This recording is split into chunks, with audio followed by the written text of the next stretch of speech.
Good morning students.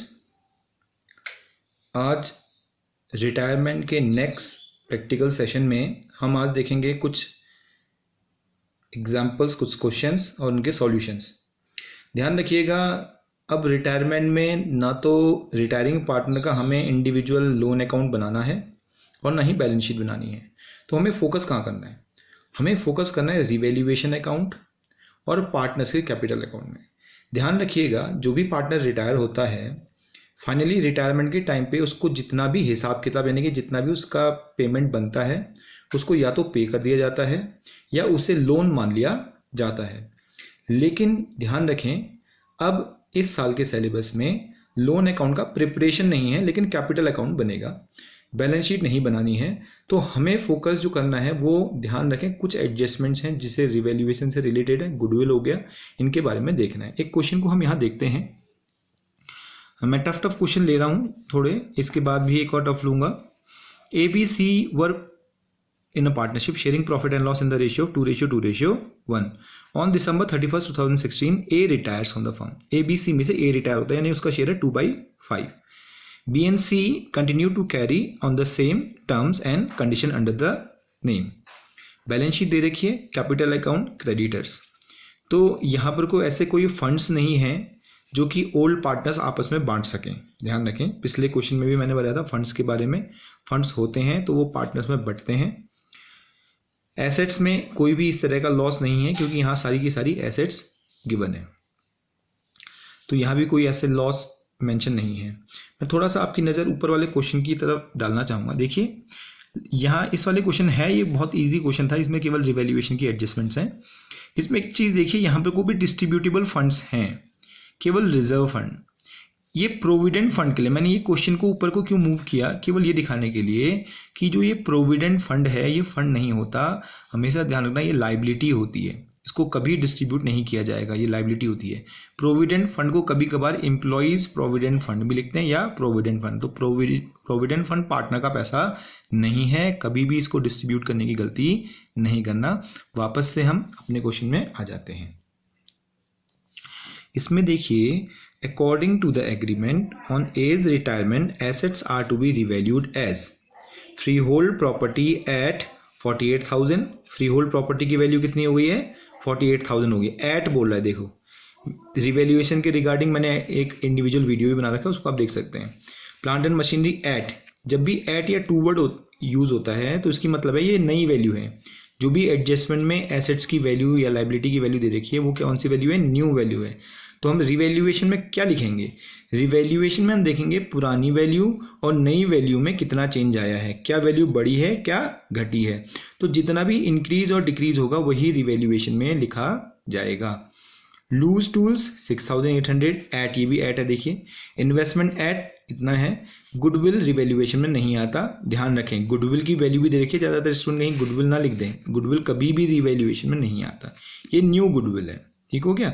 तो हम देखें हमारे पास क्या है। A agree to accept investment at the relevant figure as a part of his dues. B brought 30,000 as further capital and A paid the balance. इसका मतलब क्या है? हमारे पास कैश तो सफिशिएंट नहीं है, तो ए को पेमेंट करने के लिए पैसा लाया जा रहा है। कहाँ से पैसा आ रहा है? बी भी ला रहा है और क्या होगा? सी भी ला रहा है। ए वॉज पेड द बैलेंस। तो यानी कि जो भी है, ए को पेमेंट करने के लिए पैसा कौन ला रहा है? देखो, एडिशनल कैपिटल भी लगाई गई है। कभी कभार ऐसा भी होता है। देखिए, वो कैपिटल एडजस्टमेंट जो टफेस्ट पार्ट था इसका वो नहीं है, तो हमें सिंपल सा ही ट्रीटमेंट इसमें करना है। आगे बढ़ते हैं। तो इसमें पूछ रहा है कि आप कैश अकाउंट भी बनाओ, रिवैल्यूएशन अकाउंट भी बनाओ और बैलेंस शीट बनाओ। तो बैलेंस शीट हम नहीं बनाएंगे क्योंकि सिलेबस में नहीं है, तो हम जनरल एंट्री से शुरू करेंगे। आई होप कि आपको समझ में आ रहा होगा। तो यहाँ पर देखो, वैल्यूज जो है eight eight eight eight eight सब एट हैं, इसका मतलब है हमें कंपेयर करना होगा। चलो कंपेयर करते हैं। फ्री होल्ड प्रॉपर्टी की ऊपर जो वैल्यू है बेटा वो है 32,000। फ्री होल्ड प्रॉपर्टी के नीचे वैल्यू है 48,000। तो ऑब्वियसली पिछली वैल्यू 32 है, नई वैल्यू है 48, तो ये बढ़ गई है 16,000 से, फायदा हुआ है। प्लांट एंड मशीनरी की वैल्यू अब जो नहीं है 65,600 हो गई है। प्लांट एंड मशीनरी 79,800 था, देखिए 79,800 था, अब हो गया 65,600 हो गया है। तो इसका मतलब है इसमें वैल्यू डिक्रीज हुई है, वो भी कितने से? 14,000 और 14,200 से, 14,200 से। लूज टूल्स 6,800 हो गए हैं, पहले थे 7,800 के, 1,000 से ये भी डिक्रीज हो गए हैं, इसमें भी लॉस हुआ है। इन्वेस्टमेंट की वैल्यू 85,000 हो गई है, पहले इन्वेस्टमेंट 1 लाख के हुआ करते थे, अब 85 के हो गए, 15,000 का यहाँ पे भी लॉस है। तो यानी कि लॉस भी है और प्रॉफिट भी है। तो मैं आपको बता चुका हूँ कि रिवैल्यूएशन की जनरली एंट्री होती है, लॉस को एक साथ रिकॉर्ड करते हैं, प्रॉफिट को एक साथ, और लास्ट में जो भी नेट प्रॉफिट या लॉस होगा उसको हम पार्टनर्स में, ओल्ड पार्टनर्स में ओल्ड रेशियो में बांटते हैं। तो चलो देखते हैं, रिकॉर्ड करते हैं सबसे पहले लॉस। देखिए, तो यहाँ पर को सबसे पहले हम क्या लिखेंगे, देखते रहिएगा, revaluation account debit. Revaluation account debit loss के लिए होता है। क्रेडिट किस किस को करोगे, एसेट्स को। यहाँ सारी की सारी एसेट्स हैं, तो किन किन एसेट्स में लॉस हो रहा है इसको फिर से देख लेते हैं। देखो, फ्री होल्ड प्रॉपर्टी तो बढ़ी थी, प्लांट एंड मशीनरी में लॉस हो रहा है। देखो, प्लांट एंड मशीनरी थी 79,800 की, अब होगी 65,600 की। तो अगर आप इसको कंपेयर करते हैं तो यहाँ पर को जो लॉस आता है वो आता है 14,200 का। तो हम यहाँ पर को लिख देते हैं, to plant and machinery account 14,200 का ये लॉस हो गया, इसको हमने रिकॉर्ड कर लिया। चलो आगे का लॉस देखें, कौन कौन सा लॉस हुआ है। लूज टूल्स 6,800 के हो गए हैं, एट लिखा हुआ है, यानी कि इनकी नई वैल्यू जो है 6,800 है, पुरानी वैल्यू है 7,800। तो यहाँ पे भी लॉस हुआ है लूज टूल्स में 1,000 का। तो जितना भी लॉस होगा उसको ही हम, sorry, loose, LOOSE, loose tools, ये 1,000 का लॉस हुआ है। इसके बाद हमें एक और लॉस हुआ है, देखिए इन्वेस्टमेंट्स में। इन्वेस्टमेंट 85,000 के हो गए हैं, पहले इन्वेस्टमेंट थे 1 लाख के, तो 1 लाख और 85 यानी कि 15,000 रुपये कम हो गया है। तो यहाँ आपको लिख देंगे हम क्या, इन्वेस्टमेंट्स कितना, 15,000 रुपीज़। क्लियर हो गया। तो यहाँ 3 ही लॉस है। उसके बाद जो गुडविल है, गुडविल यहाँ नहीं आती है। तो टोटल अगर आप करें तो इसमें आ जाएगा 30,200 का लॉस टोटल हमें रिवैल्यूएशन अकाउंट में हुआ है। क्लियर है। चलिए हम नरेशन दे देंगे, क्या, being loss on various assets. यहाँ एसेट्स है, लाइबिलिटी होती है तो लाइबिलिटी भी लिखते हैं। वेरियस एसेट्स रिकॉर्डेड, क्या करा हमने, रिकॉर्ड किया। पहली एंट्री में हमने लॉस रिकॉर्ड किया है। अब दूसरी एंट्री में रिवैल्यूएशन क्रेडिट होगा, लेकिन हम डेबिट किसे करेंगे, जो भी प्रॉफिट हो रहा होगा, जहाँ भी जिसमें भी फ़ायदा हो रहा होगा उसको करेंगे। यहाँ फ्री होल्ड प्रॉपर्टी है, एसेट है, एसेट डेबिट होने से बढ़ती है। देखो, फ्री होल्ड प्रॉपर्टी पहले 32,000 की थी, अब कितने की हो गई है, 48,000 की। तो इसका मतलब है प्रॉफिट कितना हुआ है, सीधे से प्रॉफिट हो गया कितने का, 16,000 रुपये का। ठीक है, तो हम यहाँ पर लिखेंगे freehold property account debit to. क्यों डेबिट किया, क्योंकि एक ही चीज़ है जो कि फ़ायदा दे रही है हमें, फ्री होल्ड प्रॉपर्टी है। प्रॉपर्टी डेबिट होने से बढ़ती हैं, और अगर लाइबिलिटी होती डेबिट होती तो कम होती है, यानी लाइबिलिटी को कम होना भी हमारा फ़ायदा ही है। टू रिवैल्यूएशन अकाउंट, मैंने आपको पहले ही बता दिया कितने का फ़ायदा हुआ है फ्री होल्ड प्रॉपर्टी में, 16,000 का। 32,000 से 48,000 हो गया, 48,000। बीइंग, ये गेन बोलते हैं इसे, हाँ, गेन ऑन, क्या करेंगे, revaluation recorded, gain on asset recorded, हमने क्या किया, रिकॉर्ड किया। अब एक तरफ हमने लॉस रिकॉर्ड कर लिया, एक तरफ हमने गेन रिकॉर्ड किया। तो नेट लॉस या नेट गेन कितना हुआ वो देख लेते हैं। देखो यहाँ पर को रिवैल्यूएशन डेबिट हुआ है 30,200 से, और क्रेडिट केवल कितने से हुआ है, 16,000 से। तो ऑब्वियसली डेबिट ज़्यादा है, और डेबिट कितना ज़्यादा है तो हमें पता चल जाएगा, जब भी डेबिट ज़्यादा होता है इसका मतलब लॉस है। तो हम इसको कंपेयर करके देखें, माइनस कर दें तो ये आएगा 14,200 का लॉस हुआ है। देख लो, 30,200 का रिवैल्यूएशन डेबिट हुआ है, रिवैल्यूएशन क्रेडिट कितने का हुआ है, 16,000 का। तो लॉस कितना हो गया, 14,200। तो 14,200 का जो लॉस है वो पार्टनर्स में डेबिट किया जाएगा। कौन कौन पार्टनर में, सारे पार्टनर्स में, नहीं old partners, A's capital account debit. ऐसा मत समझना कि रिटायर हो रहा है तो उसको लॉस नहीं दिया जाएगा, बिल्कुल दिया जाएगा, वो ओल्ड पार्टनर है, बिल्कुल दिया जाएगा। ठीक है, capital account debit. Clear. To revaluation, revaluation में हमको लॉस हो गया कितने का, 14,200 का, ठीक है। 14,200 को किस में बांट देंगे, ओल्ड पार्टनर्स में, किस रेशियो में, 2:1 में। तो कैसे बांटेंगे इसको, यहाँ देख सकते हैं आप, 14,200 इंटू 2/5, ठीक है। तो ये आएगा हाँ, तो यहाँ पर क्या जाएगा, इधर देखिए, इसका शेयर आ गया 2840, इसका आ गया 5680 और 5680, टोटल करके एक बार चेक कर लेते हैं। 16,420, 10 6 7 2 2 4, ठीक है, बिल्कुल ठीक है। तो हमको लिखेंगे बीइंग, क्या लिखेंगे, क्या करा हमने, बीइंग लॉस को ट्रांसफर किया, loss on revaluation transferred to partners capital account.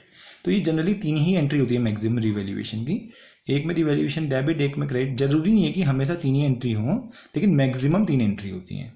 कभी हो सकता है कि केवल लॉस ही लॉस हो, प्रॉफिट यानी गेन हो ही ना, कभी हो सकता है कि गेन ही गेन हो, लॉस ना हो, लेकिन प्रॉफिट या लॉस को डिस्ट्रीब्यूशन की एंट्री जरूर होगी। तो 3 एंट्री होगी किसकी, मैं एंट्री में इसलिए फोकस कर रहा हूँ क्योंकि अब एंट्री ही ज़्यादातर पूछी जाएंगी, ध्यान रखें सिलेबस के चेंज के हिसाब से।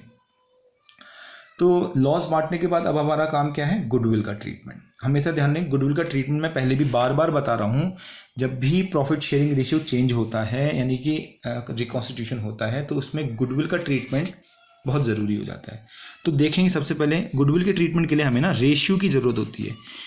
ओल्ड रेशियो तो हमारे पास है, तो हम क्या चेक कर लेते हैं कि न्यू रेशियो या गेनिंग रेशियो तो नहीं दे गया था, कुछ नहीं है हमारे पास, ऐसा कुछ नहीं है। अगर दिया होता तो हमें गेन और सेक्रीफाइस निकालना पड़ता है, तो हम यहाँ पे सेपरेट लिख लेते हैं। पहले हमारे पास ओल्ड रेशियो है ए बी और सी का, क्या है, 2:2 और 1, और न्यू हमारे पास अवेलेबल नहीं है। जब भी हमारे पास न्यू या गेन या सेक्रीफाइस अवेलेबल नहीं है, तो हम किसे मानेंगे, न्यू, जो रिटायर हो रहा है उसको हटा दो। तो बी और सी का नया रेशियो क्या जाएगा, 2:1, सिंपल है, ओल्ड भी और न्यू भी है, तो गेन भी यही माना जाएगा। तो मैंने आपको पहले भी बताया है कि रिटायर होने वाला पार्टनर अपना शेयर बेच के जाता है या दे के जाता है, किसको, ए अगर जा रहा है तो अपने साथ तो शेयर लेके जाएगा नहीं, क्योंकि वो रिटायर हो गया फर्म से, तो वो प्रॉफिट का जो शेयर है वो किसको दे के जाएगा, बचे हुए पार्टनर को, बी और सी को। अगर ये शेयर आपको क्वेश्चन में दिया हुआ है कि बी ने, जैसे पिछले वाले क्वेश्चन में भी हमने देखा था कि एक पार्टनर ने एक शेयर किसी इंडिविजुअल को, मंजू को दिया था, तो ये मतलब सेपरेटली आपको दिया हो सकता है। यहाँ मेंशन नहीं है, तो हम ये मानेंगे कि ए ने जो अपना शेयर है बचे हुए पार्टनर को उसी रेशियो में दिया जिस रेशियो में वो प्रॉफिट को बांटते थे, यानी कि गेनिंग रेशियो भी क्या हो गया, 2:1। ये मान लिया जाएगा जब भी आपके पास कोई इन्फॉर्मेशन नहीं होगी। तो हमें पता है कि गेन करने वाले पार्टनर कौन होंगे, बी और सी, और सेक्रीफाइस करने वाला, जाने वाला पार्टनर कौन है, ए। और हमेशा ध्यान रखना, गुडविल के केस में मैं आपको पहले बता चुका हूँ पिछले वाले में भी, अगर हमारे पास कोई जनरल रिजर्व या रिजर्व फंड होता उसको लिखते, प्रॉफिट एंड लॉस का बैलेंस होता, अगर क्रेडिट होता तो प्लस, डेबिट होता तो माइनस, और न्यू गुडविल, पुरानी वाली गुडविल नहीं, ध्यान रखना, ये क्या होगी, एडजस्टमेंट में दी हुई गुडविल होनी चाहिए। ये है 1,00,000 रुपये। हमारे पास इस क्वेश्चन में जनरल रिजर्व या पीएल अकाउंट नहीं था। ध्यान रखना, जनरल रिजर्व और पीएल अकाउंट को तभी लिखना जब क्वेश्चन में क्या मेंशन किया हो, मेंशन किया हो that it will not distributed, यानी कि इसको डिस्ट्रीब्यूट नहीं करना है। जब क्वेश्चन में लिखा हो कि इन वैल्यूज को डिस्ट्रीब्यूट नहीं करना है, तभी गुडविल के साथ उनको आप ऐड करेंगे, अदरवाइज नहीं करेंगे, ध्यान रखना। अदरवाइज जनरल रिजर्व भी और पीएल अकाउंट भी पार्टनर्स में, ओल्ड रेशियो में ट्रांसफर हो जाएगा। General reserve account debit to old partners capital account, PL account debit to old partners capital account, ध्यान रखना, ये तो ट्रांसफर होंगे ही होंगे। लेकिन अगर क्वेश्चन वाले ने कह दिया कि भाई हमने उसको ट्रांसफर नहीं करना है, तो हमें उसको किसके साथ जोड़ना पड़ेगा, गुडविल के साथ जोड़ना पड़ेगा, to make an adjustment entry.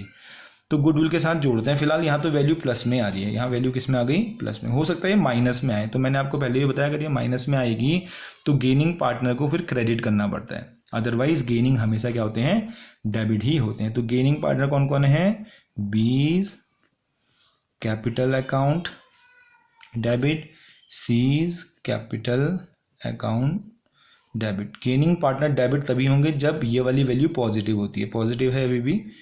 2 किसको देंगे, ए को, एज कैपिटल अकाउंट। हमें पता है कि टोटल गुडविल में नहीं, केवल इसमें शेयर निकाला जाएगा रिटायरिंग पार्टनर का। रिटायरिंग पार्टनर है ए और उसका शेयर है 2/5, तो ये आ जाएगा 40,000 रुपये। गुडविल में केवल यहाँ तो गुडविल ही थी, बाकी चीज़ें तो है ही नहीं। गुडविल में ए का शेयर कितना बना, 40,000। अब ये 40,000 ए को देगा कौन, ए को ये 40,000 देंगे बचे हुए पार्टनर जिन्होंने ए का शेयर खरीदा, यानी कि ए का शेयर लिया। तो किस रेशियो में, हमेशा ध्यान रखना किस रेशियो में लेते हैं वो, उनके अपने गेनिंग रेशियो में, न्यू में भी नहीं, ओल्ड में भी नहीं, गेनिंग रेशियो। गेनिंग रेशियो नहीं दिए हैं, इसलिए मान लिया जाएगा कि गेन क्या हुआ है, उनके अपने रेशियो में ही गेन किया है 2:1 में। तो 2:1 में अगर हम बांटते हैं तो ये आता है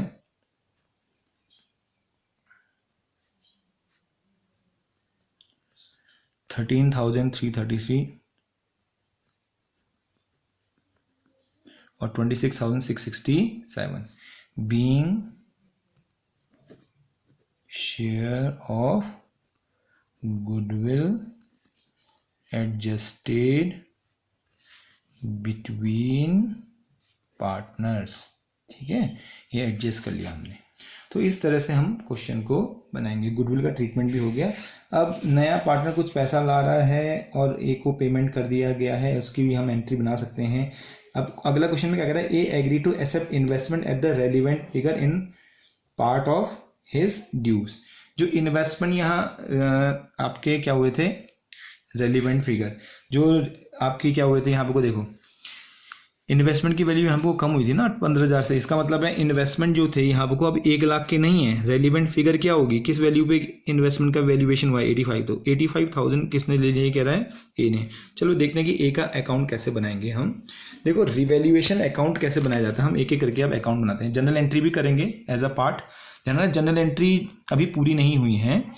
1, 2, 3 ये जनरल एंट्री किसकी है, 1, 2 और 3 ये जनरल एंट्री रिवैल्यूएशन की, ये है गुडविल की। अभी पेमेंट की एंट्री भी आएगी और पार्टनर्स के, तो उसको हम यहाँ पे को बनाएंगे। लेकिन उससे पहले एक बार रिवैल्यूएशन अकाउंट में आपको बता देता हूँ कैसे बनेगा। अगर आपको जनरल एंट्री नहीं पूछी जाती तो रिवैल्यूएशन डायरेक्ट बना लिया करो। ये साइड है डेबिट साइड जहाँ लॉस रिकॉर्ड होंगे, और ये साइड है क्रेडिट साइड जहाँ गेन रिकॉर्ड होंगे। तो हमें पता है कि गेन एक ही जगह हुआ है, फ्री होल्ड प्रॉपर्टी पे, फ्री होल्ड प्रॉपर्टी पे। अभी मैं जनरल एंट्री से नहीं बना रहा, मुझे केवल ये देख रहा हूँ कि गेन कहाँ हुआ है और लॉस कहाँ हुआ है। तो गेन फ्री होल्ड प्रॉपर्टी में हुआ था 16,000 का, और लॉस 3 एसेट में हुआ था। कौन कौन सी एसेट है ये हमें पता होना चाहिए। हमें लॉस हुआ था प्लांट एंड मशीनरी में। प्लांट एंड मशीनरी में लॉस कितने का हुआ था, 14,200 रुपये का। ठीक है। 2 लूज टूल्स, लूज टूल्स में लॉस हुआ था 1,000 रुपये का। और इन्वेस्टमेंट में, इन्वेस्टमेंट में लॉस कितने का हुआ था, इन्वेस्टमेंट लॉस हुआ था 15,000 रुपये का। तो ऑब्वियसली डेबिट साइड ज़्यादा थी, हमने इसका टोटल किया, ये आ गया 30,200। 30,200 में से हमने क्या करा, इसको एक बार में कॉलम में बना देता हूँ। आप लोग स्केल का ही जरूर यूज़ करें, कॉलम का ही जरूर यूज़ करें, प्रॉपर फॉर्मेट जरूर बनाएं, मार्किंग आपकी कट सकती है। तो ये आ गया लॉस 14,200। देखो 14,200 लॉस है ना, वही चीज़ यहाँ पे भी है। इसको ट्रांसफर किया जाएगा टू लॉस, किसमें, ओल्ड पार्टनर्स में, ओल्ड रेशियो में, ए बी सी में, तीनों में ट्रांसफर कर दिया जाएगा। उनके ओल्ड रेशियो में 5680, 5680 और 2840। तो इस तरह से ये रिवैल्यूएशन अकाउंट बन जाएगा। सिंपल है, जहाँ लॉस रिकॉर्ड करने यहाँ लॉस, यहाँ गेन रिकॉर्ड करने, और डिफरेंस को प्रॉफिट या लॉस में पार्टनर्स में ट्रांसफर करना है। रिवैल्यूएशन के बाद बनता है बेटा पार्टनर्स कैपिटल अकाउंट। हम बैलेंस शीट नहीं बनाएंगे क्योंकि सिलेबस में नहीं है। तो कैसे बनेगा पार्टनर्स कैपिटल अकाउंट, देखते हैं। पार्टनर्स कैपिटल अकाउंट, वैसे मैं पहले भी बता चुका हूँ कैसे बनते हैं ये accounts. A B C 3 partner हैं। देखो क्रेडिट साइड में मैंने 3 कॉलम बना दिए अमाउंट के, देखिए ए बी एंड सी। ठीक है, इसी तरह से एक पर्टिकुलर का कॉलम हो गया, और डेबिट में भी ऐसे ही ए बी एंड सी के कॉलम में बना देता हूँ। देखिए ठीक है। ये मैंने कॉलम बना दी, और एक किसका कॉलम हो गया, पर्टिकुलर्स का, ये डेबिट साइड है, यहाँ से कैपिटल कम होगी। डेबिट साइड में जो वैल्यू आएगी वो कैपिटल को कम करेगा, और क्रेडिट साइड में जो वैल्यू आएगी वो कैपिटल को क्या करेगा, बढ़ाएगा। हमेशा ध्यान रखना, पार्टनर्स कैपिटल अकाउंट की शुरुआत होती है पुरानी बैलेंस शीट से। पुरानी बैलेंस शीट में सबसे पहले जो कैपिटल अकाउंट दिए गए हैं उनको हम बाई साइड में लिख देंगे। इधर लिख देंगे क्रेडिट साइड में, ये क्रेडिट साइड है तो हम वहाँ लिखेंगे बाई, क्या करके लिखेंगे, बैलेंस ब्रॉट डाउन। इनके बैलेंस हैं 70,000, 78,000 और 1,08,000। 70,000, 78,000 और 1,08,000। ठीक है, ये देखिए 70,000, 78,000 और 1,08,000। अच्छा, यहाँ पर कोई ध्यान रखिएगा, कोई रिजर्व्स वगैरह भी होते जो कि क्वेश्चन वाले ने कुछ नहीं लिखा होता तो बांटने पड़ते। अगर कुछ कहा होता कि नहीं बांटने हैं तो हम उसको कहाँ लेते, गुडविल के साथ लेते। अगर नहीं बांटने को बोलता तो गुडविल के साथ लेते, बांटने को बोलता या कुछ नहीं बोलता तो हमें बांटने पड़ते। तो अगर रिजर्व्स होते, जैसे यहाँ ऊपर है रिजर्व फंड है ना ये, तो उसको बांटना पड़ेगा। तो कहाँ आएगा ये, हमेशा ध्यान रखना, लायबिलिटी साइड से अगर कोई फंड आप बांट रहे हैं तो वो पार्टनर्स कैपिटल अकाउंट के क्रेडिट साइड में आएगा। ठीक है, क्रेडिट साइड में आप लिखेंगे बाय रिजर्व करके। फिलहाल यहाँ नहीं है तो हम नहीं लिखेंगे, सीधे सीधे अब देखते हैं एसेट साइड में कोई लॉस या गुडविल तो नहीं है। अगर होती तो हमेशा ध्यान रखना वो डेबिट साइड में रिकॉर्ड होती, सभी पार्टनर्स में, लॉस भी और गुडविल भी। एडजस्टमेंट में आते हैं, एडजस्टमेंट में हमें लॉस हुआ था देखो रिवैल्यूएशन से, तो मैंने बोला है कि पार्टनर्स की कैपिटल को बढ़ाने वाले आइटम आते हैं क्रेडिट में। लॉस से तो कैपिटल घटेगी तो किधर आएगा, डेबिट में। टू रिवैल्यूएशन अकाउंट, ब्रैकेट में लॉस, कितने का लॉस था हमने अभी भी बांटा था, 5680, 5680, 2840। ठीक हो गया, आगे बढ़ते हैं।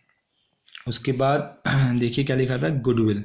गुडविल के लिए थोड़ा सा ध्यान दीजिए, यहाँ कॉन्ट्रा एंट्री होगी। दो पार्टनर डेबिट हुए हैं और एक पार्टनर क्रेडिट हुआ है। कौन कौन पार्टनर डेबिट हुए हैं, बी और सी। तो सीधे हम डेबिट साइड में पहुंच जाते हैं। डेबिट साइड में पहुंच गए, लो जी डेबिट में पहुंच गए। कौन कौन डेबिट हुआ है, बी और सी, तो ए में डैश कर दो। जो डेबिट हुआ है वैल्यू उसी में लिखी जाएगी। कितने से डेबिट हुए थे, 26,6,7, 13,333।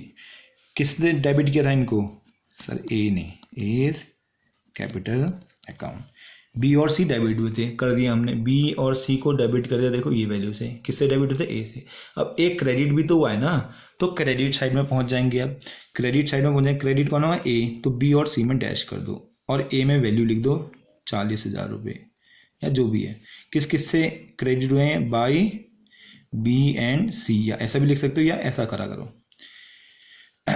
या इसकी जगह कंबाइन हम क्या करेंगे, देखो बाई बी बाई सी। ठीक है, 26,667 और 13,333, तो भी कितना आएगा, 40,000 ही आएगा। ये दोनों में से एक ही वैल्यू लिखेंगे, ध्यान रखना। हाँ, तो ये ज़्यादा एक्यूरेट है, ज़्यादा अच्छा है।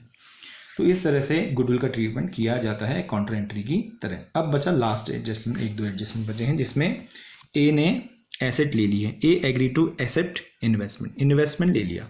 तो इन्वेस्टमेंट ले लिया तो उसकी कैपिटल बढ़ेगी थोड़ी ना, उसकी कैपिटल को हम कम कर देंगे उतनी ही वैल्यू से, उतनी ही वैल्यू से उसकी क्या कर दिया जाएगा, कम कर दिया जाएगा। तो हम लिखेंगे टू इन्वेस्टमेंट, टू इन्वेस्टमेंट किसने लिए, ए ने। 85, 1 लाख की नहीं है अब इन्वेस्टमेंट, ध्यान रखना, 85,000 रुपीज़ की इन्वेस्टमेंट उसने ले ली। इसकी एंट्री क्या बनेगी, रिसीवर डेबिट होता है, आपको पता है कौन रिसीवर है यहाँ पर को, ए इज कैपिटल अकाउंट डेबिट, वो अपनी कैपिटल में से 85,000 रुपीज़ देगा। कोई भी पार्टनर एसेट लेता है तो हमेशा डेबिट होता है। और इन्वेस्टमेंट एक एसेट है और उनकी वैल्यू खत्म हो चुकी है, इसलिए इन्वेस्टमेंट को क्या कर रहे हैं हम, क्रेडिट। अगर डेबिट करते तो एसेट है बढ़ जाती, क्रेडिट करना ही पड़ेगा। वैसे भी debit word comes in and credit word goes out, investment जा रहे हैं तो credit. Being investments taken over, लो जी ले लिया। ठीक है, इन्वेस्टमेंट लेने की एंट्री हो गई। अब क्या बचा कि भाई ये देखो, अब क्या हुआ, एक ओल्ड पार्टनर था, B brought 30,000 as further capital. कोई भी पार्टनर कभी भी पैसा ला सकता है और कभी भी पैसा विड्रॉ करके ले जा सकता है। तो अगर कोई पार्टनर पैसा लाएगा तो कैपिटल बढ़ेगी बाई साइड में लिखेंगे, और विड्रॉ करेगा तो कैपिटल घटेगी टू में लिखेंगे। अभी पैसा लाया है तो हम लिखेंगे बाई कैश। कौन लाया है? बी लाया है। कितने रुपए लाया? 30,000। तो 30,000 की कैपिटल बढ़ जाएगी। ठीक है, तो ये 30,000 हो गया। तो इस तरह से ही हो गया। अब देखते हैं सबसे पहले रिटायरमेंट में हमेशा ध्यान रखना, सबसे पहले रिटायरिंग का टोटल करते हैं जब सारी एडजस्टमेंट हो जाएंगी। सारी एडजस्टमेंट हो जाने के बाद रिटायरिंग पार्टनर का टोटल किया जाएगा। 70,000 प्लस 40,000, इन दोनों में से एक ही बार जोड़ना है। हाँ, ध्यान रखना, या तो आप 40,000 ये वाला जोड़ो या 40,000 ये वाला जोड़ो। ठीक है, दोनों को एक बार मत जोड़ना। मैं इसको काट देता हूँ। ठीक है, ये वाली नहीं करनी है आपने, ये करना है केवल। तो 70,000 प्लस 40,000 1,10,000। 1,10,000 में से आप देखेंगे अगर 1,10,000 उसका टोटल देना था, उसमें से 85 के तो उसने इन्वेस्टमेंट ले लिए, 5,680 का लॉस हुआ था। तो टोटल 90,680 रुपये उससे लेने हैं। 1,10,000 देने हैं और इतना लेना है, तो बचा कितना? तो जो बचिया वैल्यू है उसको हम लिखेंगे टू कैश। क्या लिख देंगे हम इसे? टू कैश अकाउंट, क्योंकि क्वेश्चन में लिखा है कि उसको पे कर दो। तो 90,680 अगर आप माइनस करते हैं तो ये आ जाएगा 19,320 रुपये। कितना जाएगा ये? 19,320 रुपये आपने उसको कैश पे करना पड़ेगा, और सेटल हो गया। ये रिटायरिंग पार्टनर का अकाउंट सेटल हो गया। अगर क्वेश्चन में लिखा नहीं होता कि उसको कैश पे करना है तो आप क्या लिखते हैं? कैश की जगह लोन अकाउंट। क्या लिखते हैं यहाँ पे? को टू लोन अकाउंट ऑफ ए। समझ में आ गई बात? बैलेंस को लोन में ट्रांसफर करते हैं। अच्छा, अब बचे हुए पार्टनर, इसका हिसाब किताब हो गया। बचे हुए पार्टनर कौन है? बी और सी। तो बी और सी का क्या करोगे? बी और सी के कैपिटल का बैलेंस निकालेंगे। 78 पहले से था, 30 और लेके आया, तो अब इसकी कैपिटल 1,08,000 होगी, इसकी भी 1,08,000 है। 1,08,000 में से 1,08,000, 1,08,000, इसमें से आप ये क्या करेंगे? ये माइनस कर देंगे। तो इसकी कैपिटल का जो बैलेंस है बी की आ जाएगा 75,653 आ जाएगा। ठीक है, देख लेते हैं। 10, हाँ बिल्कुल ठीक है। और इसका आ जाएगा 91,827, 91,827। ठीक है, तो ये कैपिटल के बैलेंस आ गए। हमें बैलेंस शीट नहीं बनानी है, हमारा क्वेश्चन इतना ही है। बस ये पेमेंट की एंट्री हम जरूर करेंगे, एक और एंट्री हो जाएगी पेमेंट करने की। हमने कितना पेमेंट किया है ए को, तो हम लिखेंगे A's capital account debit to cash account. कितना पेमेंट किया? 19,320, 19,320। इसकी एंट्री हम जरूर करेंगे। बैलेंस की कोई एंट्री नहीं होती है जो ओल्ड पार्टनर का बैलेंस आया है। Being cash paid, being cash paid to him. अच्छा, अगर यहाँ वो कैश नहीं होता तो ध्यान रखना यहाँ वो क्या होता? लोन होता। तो हम कैश की जगह किसका नाम लिख देते? To A's loan account. A's capital account debit to A's loan account, और ये लाइबिलिटी में आता। फिलहाल अभी आपको बैलेंस शीट नहीं बनानी है, आपका क्वेश्चन केवल इतना ही आएगा, या तो जनरल एंट्री या लेजर।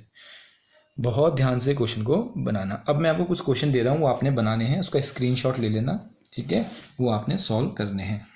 देखिए, एक क्वेश्चन ये 33 नंबर का है, इसका स्क्रीनशॉट ले लो। ये आपने मुझे सॉल्व करके देना है, इसका स्क्रीनशॉट ले लीजिए। और एक क्वेश्चन है ये 34 नंबर का, इन दोनों को आपने सॉल्व करके मुझे देना है सिमिलर तरीके से। बैलेंस शीट नहीं बनानी, क्वेश्चन वाले ने बैलेंस शीट लिखा होगा, आपने केवल रिवैल्यूएशन अकाउंट और पार्टनर्स कैपिटल अकाउंट बनाना है, साथ में जनरल एंट्री पास करनी है। मैं आपको पहले ही बता चुका हूँ, मेरे इंस्ट्रक्शंस को ध्यान से सुनिएगा जब भी क्वेश्चन बनाया जाता है। तो दो क्वेश्चन आपके पास है, 33 और 34 नंबर का। तो अब जब नेक्स्ट टॉपिक होगा उसमें हम डेथ के क्वेश्चन कुछ करेंगे। Thank you very much.